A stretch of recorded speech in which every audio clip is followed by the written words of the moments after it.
lot of young people, especially, getting financial freedom is like a big trend now. What would be your advice? You don't deserve it.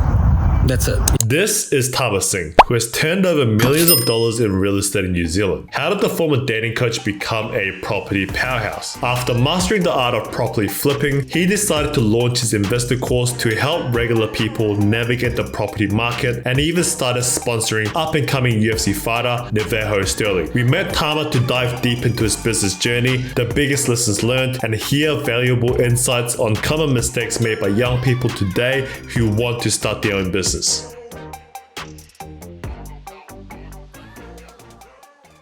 Hi Tama, can you tell us who you are and what you do? My name's Tama Singh. I live in Auckland. I'm a property investor and a property educator. And we have a platform called InvestorPro Leaders, where we've got everything that we teach on there, courses for first home buyers, and just teaching people with educational videos. We go hard on Instagram, TikTok. Recently sponsored a UFC fighter, Neveho Sterling, which is quite cool to see. Most of our days consist of looking at property deals, finally getting into developments, which is where our main focus goes into. If you're getting into developments and you're not putting, as much as your mind and due diligence into, it can easily go wrong. We don't want to do that. Even though there's that saying that, you're not cool in property until you've had your first bankruptcy.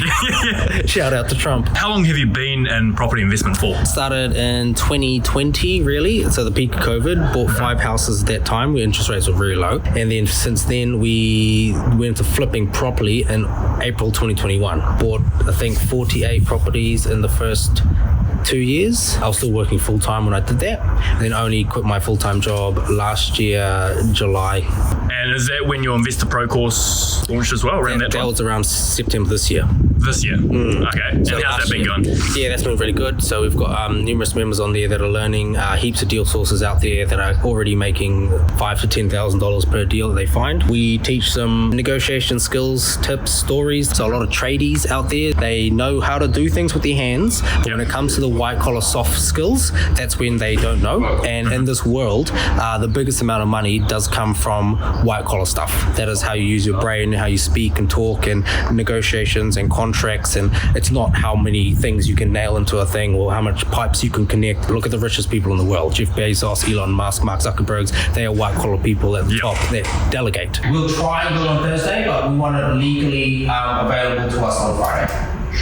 So is InvestorPro your first business? No, actually. I started out, funny enough, as a dating coach, which is hilarious. You're looking at entrepreneurship, right? Yeah. You follow trends that are happening in the market. Mm-hmm. So in 2019, I had this idea back like in 2016, and it was because I saw the rise of online dating, and I saw that apps like Tinder. Apps like Tinder. When you look at online dating, for the fact of people wanting it, it's the young people, but the people that actually needed it were the people that were off relationships, married for 20 years. They're now in their 30s to 40s, and they are new to technology, and they had no one to help them. There's no one there to take their photos, help them write their bios, even navigate through the IT of an app. And so I started wingmen.co.nz, and we launched in 2019, and COVID happened the following year, which made it spike even more, because people were like, well, how else am I supposed to meet someone if bars and restaurants and everything else is closing down, and people were staying at home very alone.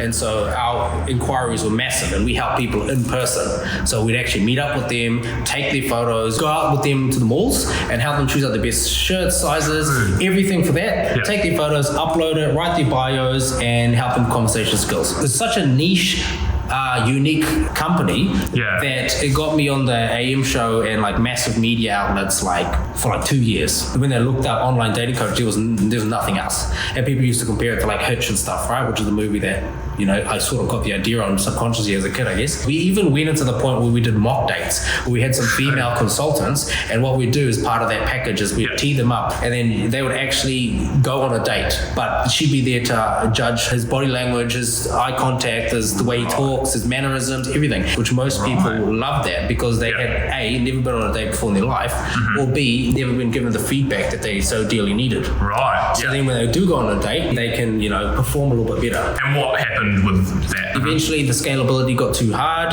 and then I went and found a property course, and then I started realizing, oh my god, this is way more suited to what I like and enjoy, and the money obviously is almost uncapped and scalable. And at the end of the day, say you're an electrician or Sparky, right? You know, when you connect this wire to this switchboard and do this, it will run, it will work. But when you're doing anything with consulting and coaching with relationships, it's two people have to literally like each other. It is the most hardest, difficult thing you could ever do in the world. So that was a good stepping point into just, dealing with people face to face, somewhat confrontational, thinking outside of the box. Were there some lessons you learned from the dating business that you then applied? Everything comes down to negotiations, obviously you aren't guaranteed to get a client, you still have to work for it. Totally different worlds though when you get into property. It was mainly all over the phone and not face to face. Majority of the houses we buy, I personally don't even see them. I have people on the ground that will go see it for me. Right. And then you learn about certain strategies in property that not many people know about. One of them being contemporaneous sales, which is where you buy and sell a property on the same day, and you make your margin right then and there. There's times in like COVID where this was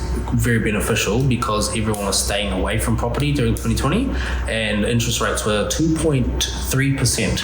which was the cheapest it's ever been in my life. So, and what's been your biggest struggle to date with entrepreneurship, whether it be from your previous endeavor or this one here? Well, navigating through COVID 2021 was pretty hard because that was where peak lockdowns kept happening. All our jobs we do is outside of Auckland, so we're doing it all around the regions. So we've got flights, we've got accommodation, we've got rental cars. So then there'd be bookings cancelled from COVID and we'd just lose 10 grand off a trip. So I literally drove 3 hours just to get to like Westport or something, and then they have to turn around and come back in like snowing, rain and all that stuff. So other people that have the market once it hit 2022 and 2023 where interest rates were so high and you're not achieving the sales that you thought you would, margin drops down but you're still navigating, which is all good. And you feel for the people that are doing developments because the margin there is way more valuable. You need all of that, especially if the market drops a certain percent. That millions of dollars is huge amount to your bottom line. What got you into entrepreneurship? When I was growing up, I remember my dad was saying that I should get into real estate as an agent. The agents themselves will always know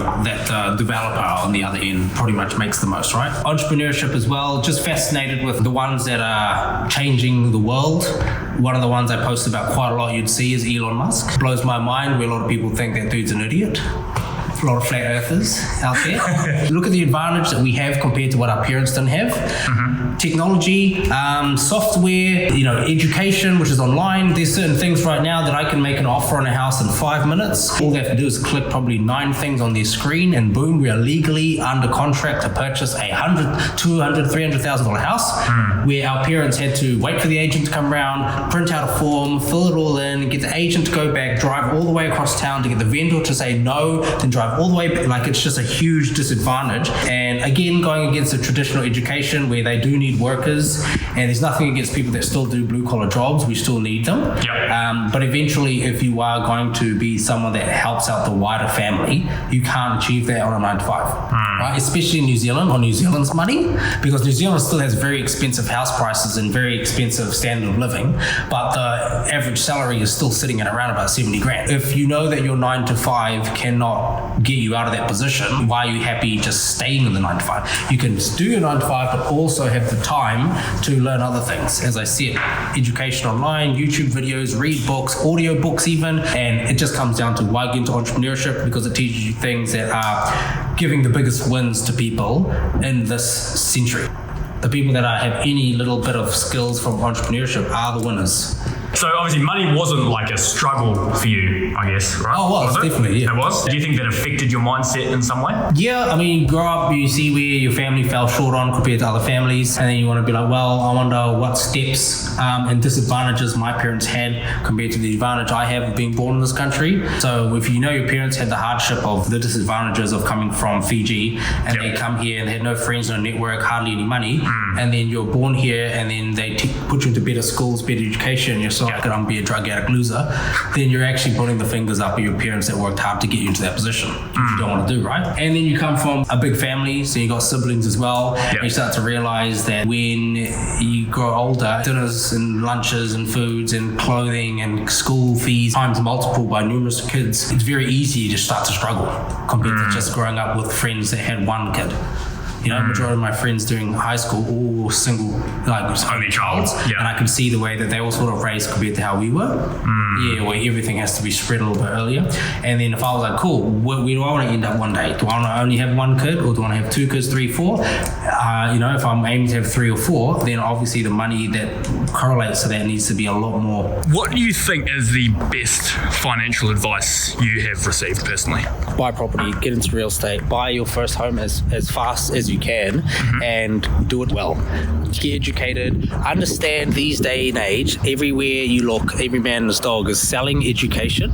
And a lot of people, they get put off by that type of stuff, but they have to realize that these people get education from years of experience, thousands of dollars of due diligence, lawyers' conversations, accountant conversations, negotiations on the phone, and they end up packaging it all up for you to learn from. It's like a book. There's no difference, right? So yeah, the number one thing I would say is just to like get educated and get into real estate, especially understanding what wealth builder is suitable to your country. You could be watching this in Brazil.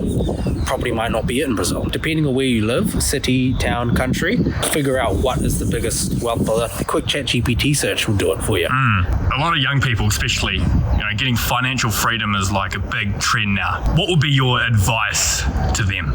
You don't deserve it. That's it. You don't deserve financial freedom at a young age. Your parents didn't get it. Your grandparents didn't get it. Yep. Most people, especially men, if they got financial freedom by the age of 21, they become drug addicts, alcoholics. They become way too pig-headed. They end up buying too much dumb shit, and their life experience isn't there to guide them on the most riskiest things that are controlled by money. Drugs, alcohol, women, all that type of stuff. And then eventually, when they're 40 years old, they either get depressed or just have lost all connections with their friends and family. So there's never an age where a guy should be looking at stopping working. I think around 50. 50, you should be working hard every single fucking time you can until you're 50 years old. And it doesn't matter if you've got financial freedom from selling a company. Look at what Elon Musk did. That dude could have been gone when he was fucking 27. He sold Zip2, made his millions, keep going. And look at him. They're all these fuckwits that think they're all financial freedom. They all worship him anyway. Yeah. Do you think he got there without the work ethic? They don't even have 1% of his work ethic, but they want the money he has. No young guys should ever be, I want to be financially free, my 20s. You will become a dropkick loser, and you have a lot of people that will not like you.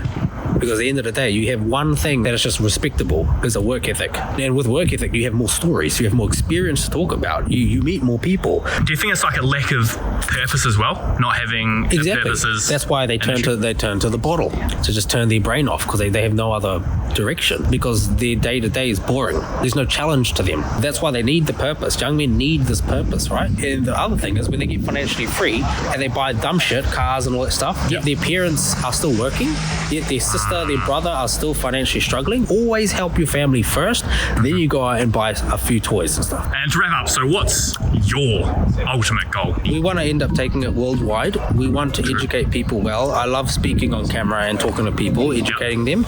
We want to become big-time developers in New Zealand, and then eventually probably go to Australia. We want our developments to be a huge point of difference, not looking like any other cookie cutters ones. Yeah, just continue to be a voice of people that think the same way as me, but they'll never hear it online, and then I'll usually try and say it. But you do it in a respectable way. But eventually there's a thin line between, it just needs to be said and it's going to offend people, and that grey line is where it's like, oh God.